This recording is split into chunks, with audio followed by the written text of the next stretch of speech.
sesuatu, berhentilah kalian menyembah Yesus. Itu sebabnya banyak ulasan dan pernyataan yang muncul terkait dengan Yesus sebagai Tuhan. Kenapa menyembah nabi? Kenapa menyembah rasul? Kenapa menyembah manusia? Itu perbuatan syirik, mempersekutukan Allah dengan yang bukan Allah. Tetapi apakah karena tidak ada Yesus berkata secara eksplisit, "Aku ini Tuhan, sembahlah aku," menunjukkan bahwa Yesus tidak layak untuk disembah?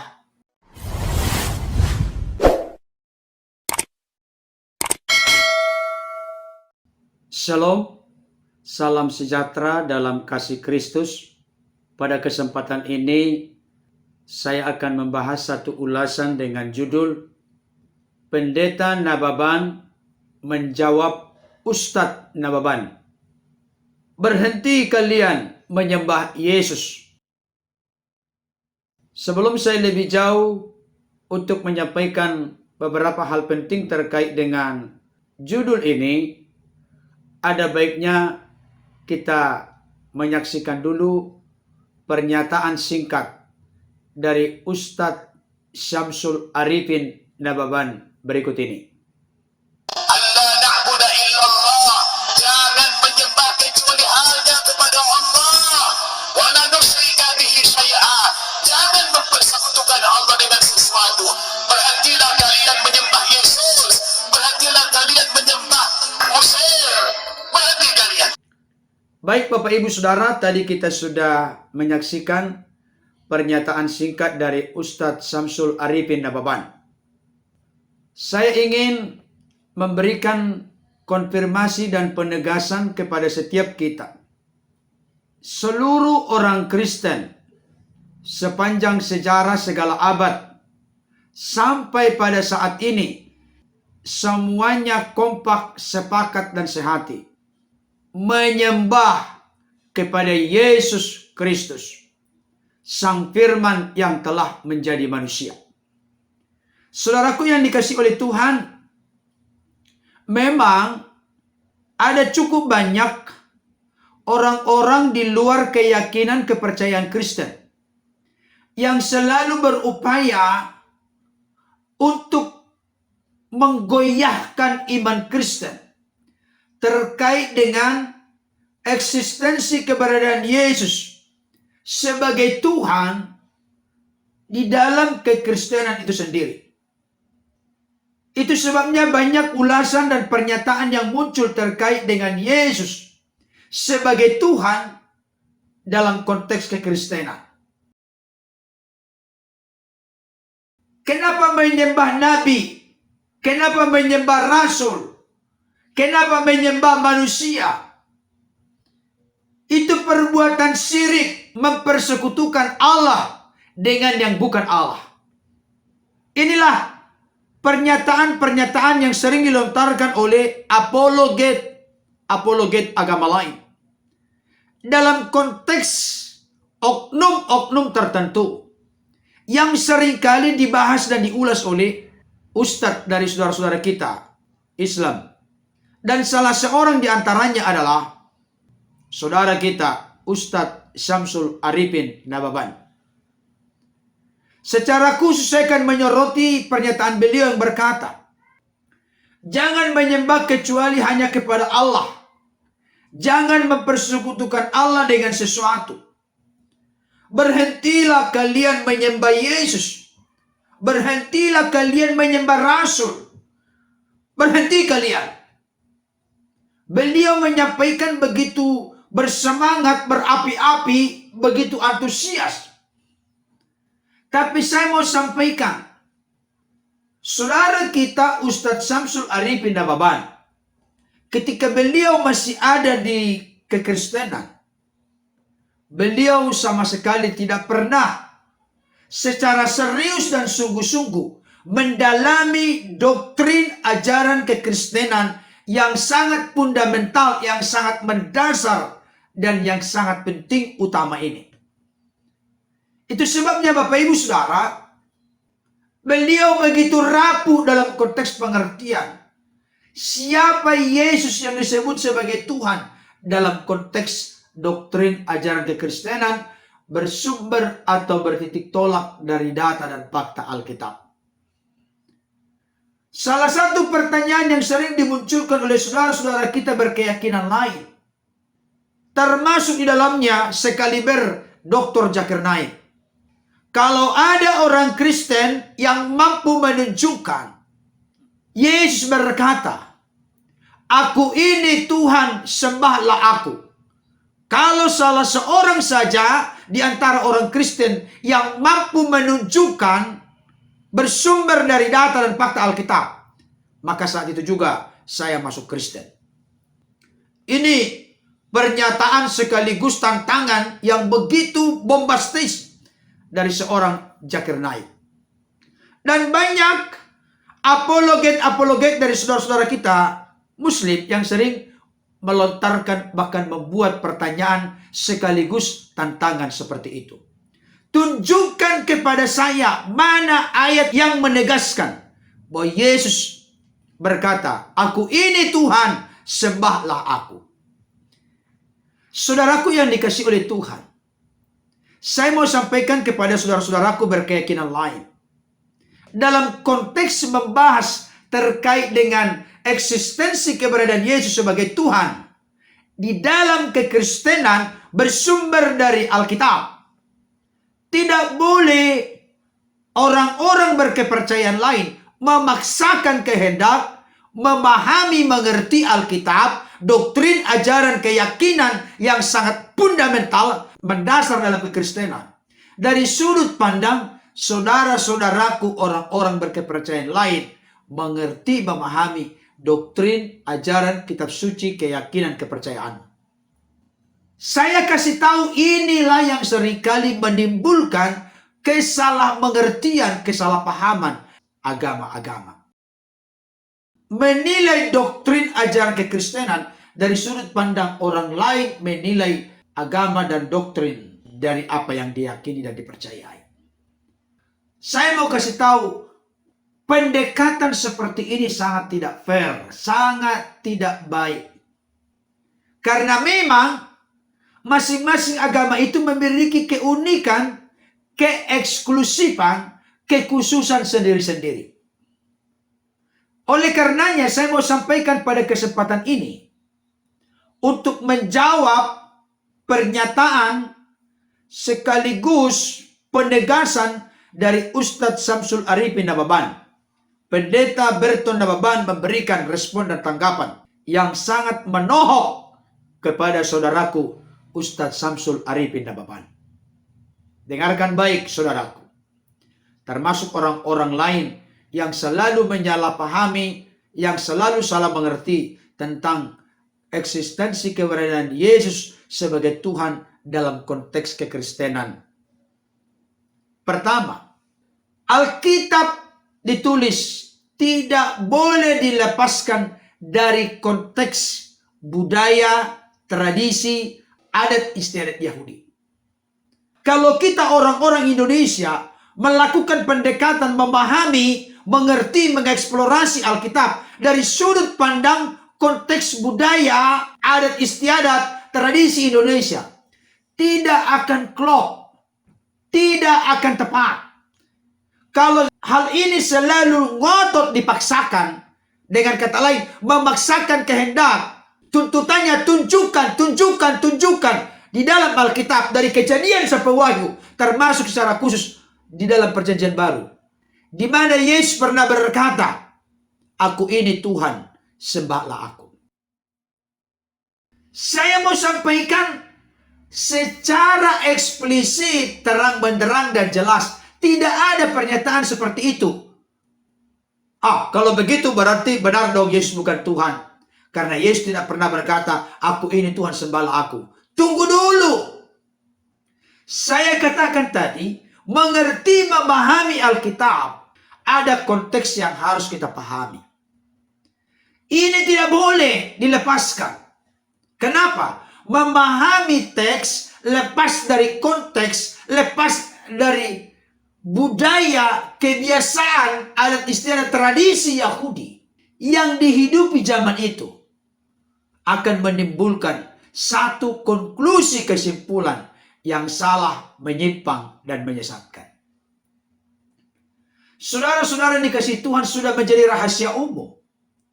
Orang-orang Israel sangat menghargai kekudusan, kesucian, keagungan nama Tuhan. Salah satu contoh, Ulangan 6 ayat 4 jelas berkata, dengarlah hai orang Israel, Tuhan itu Allah kita, Tuhan itu Esa. Dalam bahasa Ibrani disebut, Shema Yisrael, Adonai Eloheinu, Adonai Echad. Sebenarnya kata Adonai tidak ada tertulis di sana. Yang dituliskan di sana adalah YHWH, Yahweh atau Yehuwa.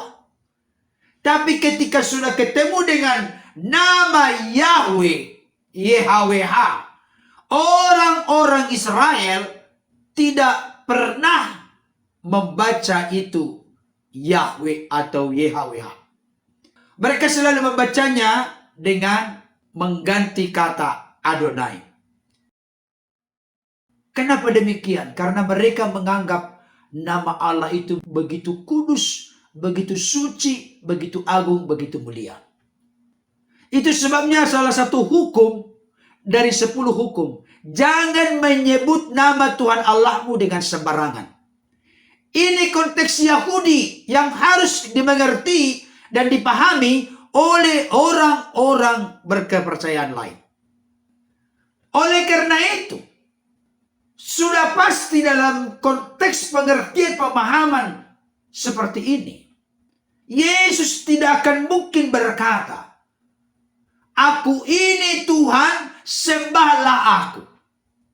Karena menyebut nama Tuhan pun tidak boleh sembarangan. Jangan lupa, Yesus yang dilahirkan oleh Bunda Maria tanpa benih dari laki-laki Yusuf adalah benar-benar orang Yahudi.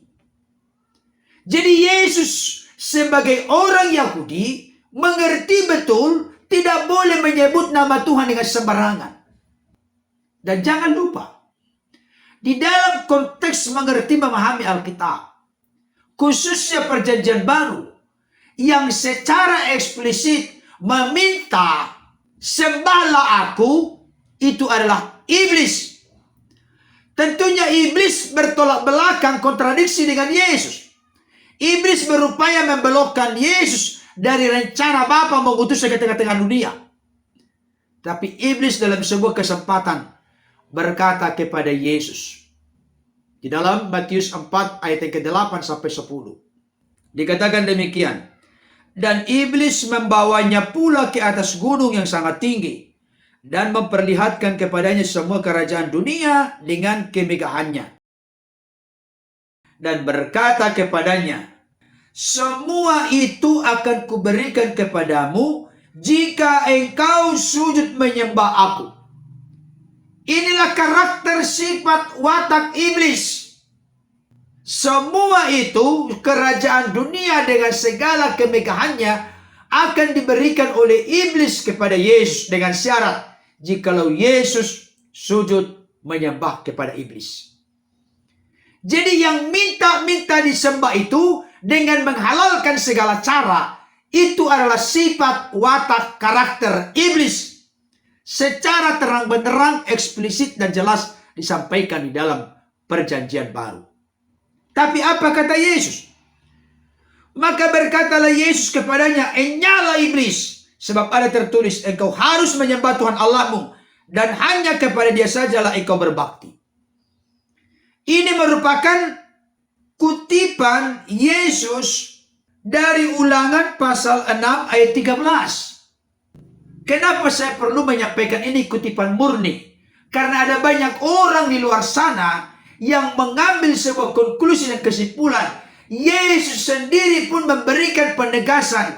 Kita hanya boleh menyembah kepada Allah saja, berbakti kepada Allah, bukan kepada yang lain, termasuk kepada Yesus. Itulah konklusi kesimpulan dari orang-orang yang picik, bodoh, dan tidak mengerti konteks memahami Alkitab secara baik, benar, dan bertanggung jawab. Saya mau sampaikan kepada kita pada kesempatan ini Bapak Ibu Saudara. Matius 4 ayat 10 bukan meniadakan atau menolak orang Kristen menyembah Yesus. Kenapa?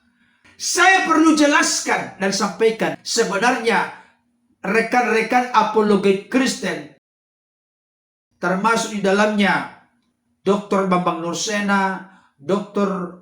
Daniel Bambang Biantoro, bahkan apologet-apologet lain, sudah banyak kali mengulang hal ini. Tetapi karena ada oknum-oknum kelompok-kelompok tertentu yang memaksakan kehendak harus mengikuti pengertian pemahaman mereka tentang keyakinan keimanan mereka bersumber dari kitab suci mereka. Mereka tidak mau tahu dengan penjelasan ini. Sebenarnya tugas kita menjelaskan. Tugas kita menjawab kesalahan-pengertian, kesalahpahaman. Kalau mereka tidak terketuk, tidak terbuka hatinya, itu urusan mereka. Pertanggungjawaban mereka itu kepada Tuhan. Yang jelas, dalam konteks kekristenan, ketika firman menjadi manusia, jangan pernah kita berpikir ketika kucing menjadi tikus, maka tidak ada lagi kucingnya, yang tinggal adalah tikus. Tidak. Itu konteks yang terbatas. Bahkan sampai Filipi pasal 2 ayat yang ke-7 berkata, melainkan ia telah mengosongkan dirinya dan mengambil rupa seorang hamba menjadi sama dengan manusia. Kata mengosongkan dirinya, berkenosis, bukan berarti meniadakan keilahian Yesus. Maka untuk mengartikan ini, Rasul Paulus pernah menyampaikan di dalam kitab Kolose 2 ayat yang ke-9.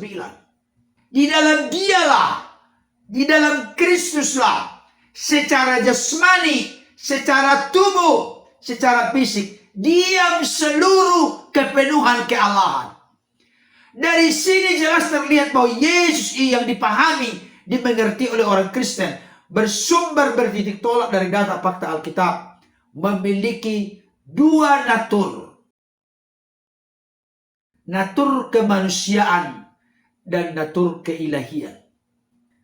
Disinilah gagal paham banyak orang-orang di luar sana, termasuk dari saudara-saudara kita, oknum-oknum apologet Islam.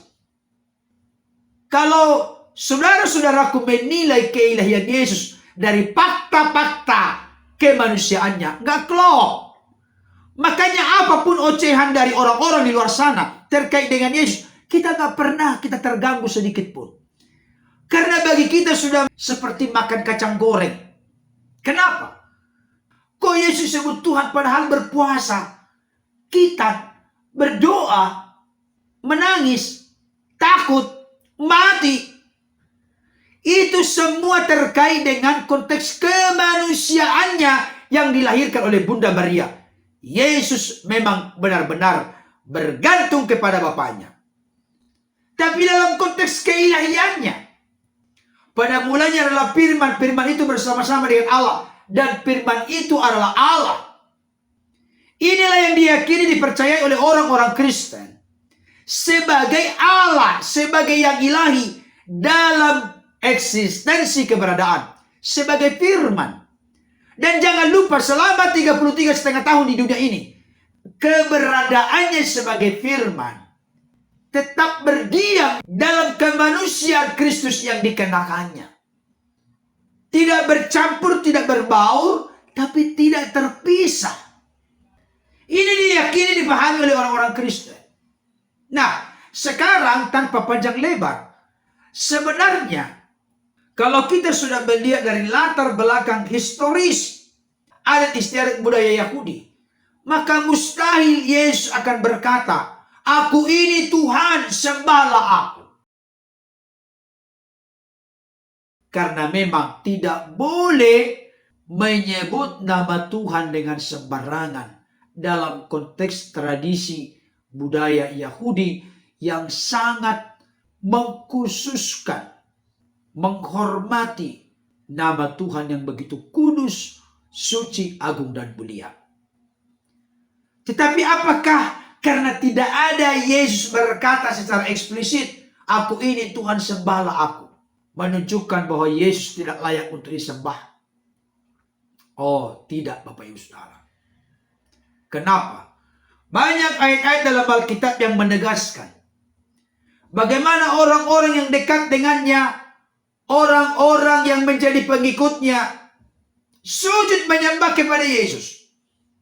Dan Yesus sama sekali tidak pernah menolak atau menghalangi penyembahan mereka. Di sini intinya. Jadi secara realita kenyataan, memang Yesus disembah oleh orang-orang banyak dan termasuk di dalamnya para murid. Mungkin Bapak Ibu Saudara berkata, mana Pak Pendeta? Tunjukkan. Saya tunjukkan untuk kita. Matius 8 ayat yang kedua. Dikatakan demikian. Maka datanglah seorang yang sakit kusta kepadanya. Lalu sujud menyembah dia dan berkata, Tuhan, jika Tuhan mau, Tuhan dapat mentahirkan aku. Di sini seorang kusta datang kepada Yesus. Dia sujud menyembah Yesus. Dalam ayat ini kalau kita baca nanti kepada ayat-ayat berikutnya, Yesus sama sekali tidak pernah melarang, menolak, merintangi, menghambat penyembahan dari seorang kusta kepadanya. Yang kedua, Matius 9:18. Sementara Yesus berbicara demikian kepada mereka, datanglah seorang kepala rumah ibadat, lalu menyembah dia dan berkata, anakku perempuan baru saja meninggal, tetapi datanglah dan letakkanlah tanganmu atasnya, maka ia akan hidup. Saudara dikasih Tuhan, seorang kepala rumah ibadat datang menyembah Yesus. Yesus tidak menolak penyembahan itu. Saya tunjukkan kembali Matius 14 ayat 33. Dan orang-orang yang ada di perahu menyembah dia, katanya, sesungguhnya engkau anak Allah. Tahu gak siapa orang-orang yang ada dalam perahu? Kalau kita baca nanti kepada ayat-ayat sebelumnya, murid-murid diperintahkan untuk bertolak ke seberang. Dan disinilah nanti peristiwa bagaimana Yesus berjalan di atas air. Ketika sudah hampir dekat, salah seorang dari murid bernama Petrus berkata, kalau betul engkau itu, suruhlah aku berjalan di atas air. Mari, datanglah, kata Yesus kepada Simon Petrus. Petrus pun datang berjalan di atas air. Saudara dikasih Tuhan. Semua murid-murid yang ada di perahu itu menyembah Yesus. Dan Yesus tidak berkata, jangan sembah aku, tidak boleh, salah. Engkau hanya menyembah Allah saja. Tidak Bapak Ibu Saudara. Dalam hal ini makin jelas terlihat bahwa Yesus mengutip di dalam Matius 4 ayat 10. Hal itu bukan menunjukkan tidak boleh menyembah Yesus. Karena di ayat-ayat berikutnya banyak sekali ayat-ayat yang menunjukkan, membuktikan Yesus menerima penyembahan dari orang-orang kepadanya. Matius 15 ayat 25. Tetapi perempuan itu mendekat dan menyembah dia sambil berkata, Tuhan tolonglah aku. Ini perempuan Siro-Fenisia, perempuan Kanaan, yang mana anaknya dalam keadaan membutuhkan pertolongan. Dia datang kepada Yesus, dia sujud menyembah kepada Yesus. Dan Yesus tidak melarang perempuan Kanaan ini menyembah dia. Berikutnya, saya tunjukkan banyak kepada kita. Matius 20 ayat 20. Maka datanglah ibu anak-anak Zebedeus serta anak-anaknya itu kepada Yesus. Lalu sujud di hadapannya untuk meminta sesuatu kepadanya. Ibu dari Yakobus dan Yohanes datang sujud menyembah kepada Yesus. Banyak kan menyembah. Jadi jangan salah kaprah Bapak Ibu Saudara. Matius 28 ayat 9 dikatakan begini.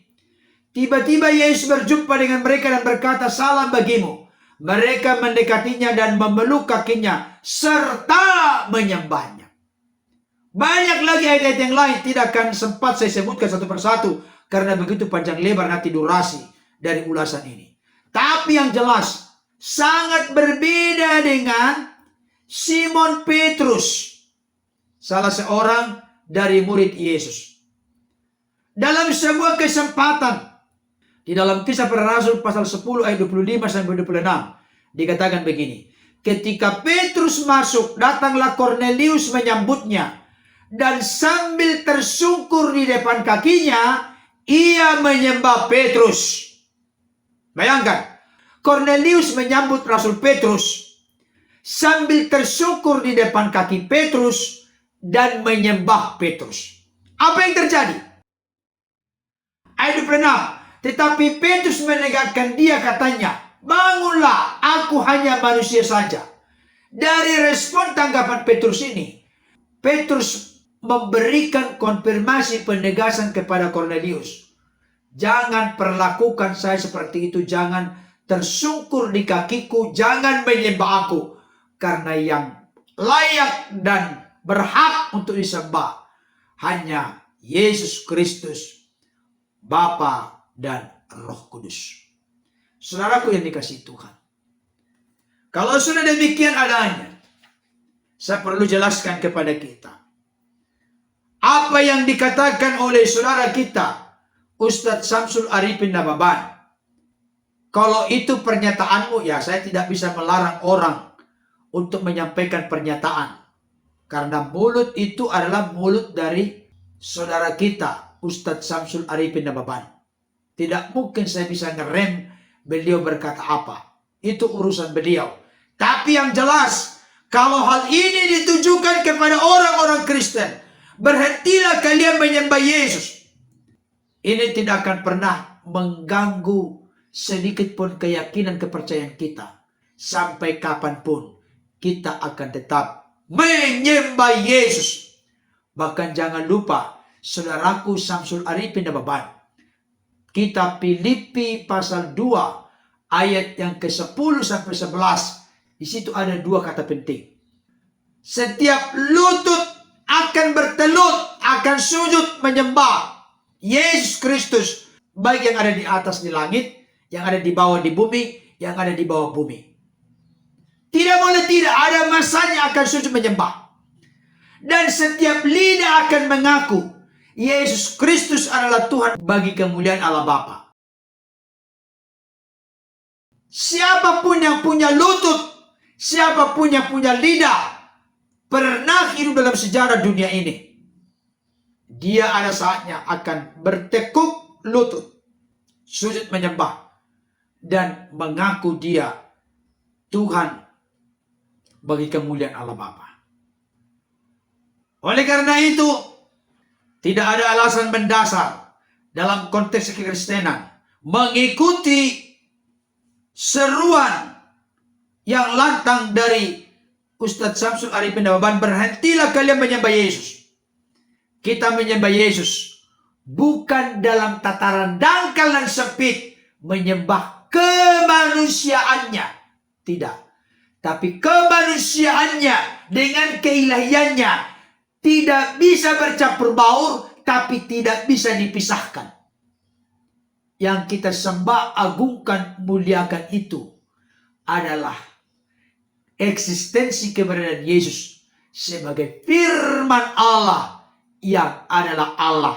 Bahkan Allah mencipta segala sesuatu dengan firman, dan tidak ada sesuatu pun yang jadi dari segala yang telah ada ini kecuali melalui firman. Tentunya pencipta wajib dong kita sujud, memuji, menyembah, meninggikan, memuliakannya, bahkan tersungkur di hadapannya. Tetapi jangan lupa, Yesus yang tidak berdosa itu layak kita hormati, layak kita tinggikan dan muliakan dalam hidup kita. Kenapa? Karena Yesus telah rela menyerahkan nyawanya, mati di kayu salib, menebus kita dari dosa, kematian kekal, dan dari jeratan kuasa iblis. Kiranya ulasan ini boleh menjadi berkat bagi kita. Tuhan Yesus menolong kita untuk tetap percaya Dia adalah satu-satunya Tuhan Juru Selamat dalam segenap hidup kita. Amin.